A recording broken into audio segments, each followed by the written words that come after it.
एक समय की बात है। एक राज्य में एक प्रतापी राजा राज करता था।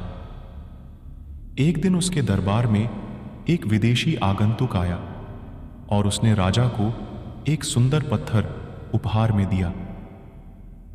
राजा वह पत्थर देख बहुत प्रसन्न हुआ।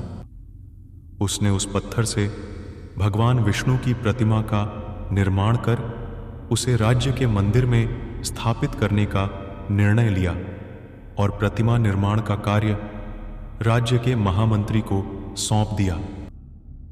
महामंत्री गांव के सर्वश्रेष्ठ मूर्तिकार के पास गया और उसे वह पत्थर देते हुए बोला, महाराज, मंदिर में भगवान विष्णु की प्रतिमा स्थापित करना चाहते हैं। 7 दिवस के भीतर इस पत्थर से भगवान विष्णु की प्रतिमा तैयार कर राजमहल पहुंचा देना। इसके लिए तुम्हें 50 स्वर्ण मुद्राएं दी जाएंगी। 50 स्वर्ण मुद्राओं की बात सुनकर मूर्तिकार खुश हो गया और महामंत्री के जाने के उपरांत प्रतिमा का निर्माण कार्य प्रारंभ करने के उद्देश्य से अपने औजार निकाल लिए।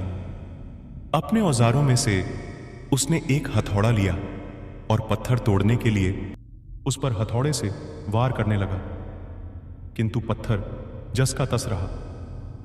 मूर्तिकार ने हथौड़े के कई वार पत्थर पर किए, किंतु पत्थर नहीं टूटा। 50 बार प्रयास करने के उपरांत मूर्तिकार ने अंतिम बार प्रयास करने के उद्देश्य से हथौड़ा उठाया, किंतु यह सोचकर हथौड़े पर प्रहार करने के पूर्व ही उसने हाथ खींच लिया कि जब 50 बार वार करने से पत्थर नहीं टूटा तो अब क्या टूटेगा।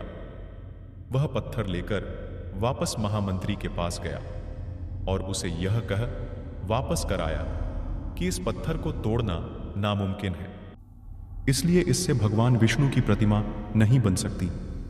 महामंत्री को राजा का आदेश हर स्थिति में पूर्ण करना था, इसलिए उसने भगवान विष्णु की प्रतिमा निर्मित करने का कार्य गांव के एक साधारण से मूर्तिकार को सौंप दिया। पत्थर लेकर मूर्तिकार ने महामंत्री के सामने ही उस पर हथौड़े से प्रहार किया। वह पत्थर एक बार में ही टूट गया। पत्थर टूटने के बाद मूर्तिकार प्रतिमा बनाने में जुट गया। इधर महामंत्री सोचने लगा कि काश पहले मूर्तिकार ने एक अंतिम प्रयास और किया होता तो सफल हो गया होता और 50 स्वर्ण मुद्राओं का हकदार बनता।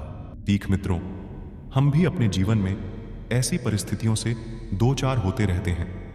कई बार किसी कार्य को करने के पूर्व या किसी समस्या के सामने आने पर उसका निराकरण करने के पूर्व ही हमारा आत्मविश्वास डगमगा जाता है और हम प्रयास किए बिना ही हार मान लेते हैं। कई बार हम 1-2 प्रयास में असफलता मिलने पर आगे प्रयास करना छोड़ देते हैं, जबकि हो सकता है कि कुछ प्रयास और करने पर कार्य पूर्ण हो जाता या समस्या का समाधान हो जाता।